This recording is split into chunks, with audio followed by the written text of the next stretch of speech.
রাজধানীতে হানি ট্র্যাপের মাধ্যমে ব্ল্যাকমেইল করে অর্থ আদায়ের অভিযোগে সংঘবদ্ধ একটি চক্রের 5 সদস্যকে গ্রেফতার করেছি। গ্রেফতারকৃতরা হলো মোহাম্মদ আনোয়ার হোসেন, বদিউজ্জামান শাহিন, মরিয়ম, শাহাদাত হোসেন, উর্মি বেগম। একটি বেসরকারি আর্থিক প্রতিষ্ঠানের একজন ঋণ বিতরণকারী কর্মকর্তা 15 এপ্রিল 2026 তারিখে ঋণ সংক্রান্ত কাজে রাজধানীর রামপুরা থানাধীন দক্ষিণ বনশ্রীর একটি মার্কেটে গেলে এক নারীর সাথে সেখানে তার পরিচয় হয়। সেই নারী ঋণ গ্রহণে আগ্রহী বলে তার কাছে নিজের পরিচয় দেয় এবং এই ভুক্তভোগীর কাছ থেকে তার একটা ভিজিটিং কার্ড নেয়।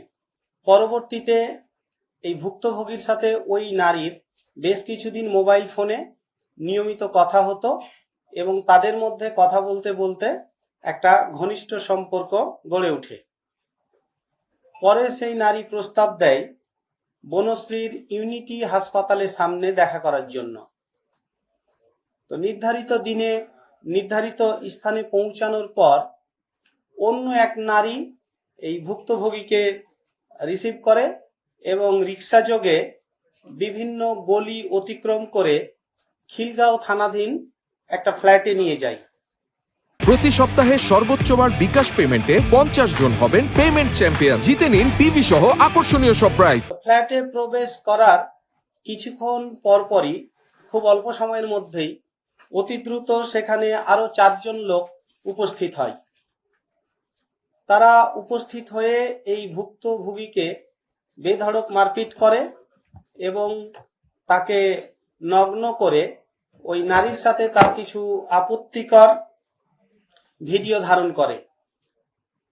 এই ভিডিও ধারণ করার পরে তার মোবাইল ফোন, মানি ব্যাগ, নগদ অর্থ, ব্যাংকের এটিএম কার্ড, জাতীয় পরিচয়পত্র, ড্রাইভিং লাইসেন্স, মোটরসাইকেলের রেজিস্ট্রেশন সহ গুরুত্বপূর্ণ কাগজপত্র জোরপূর্বক ছিনিয়ে নেয়।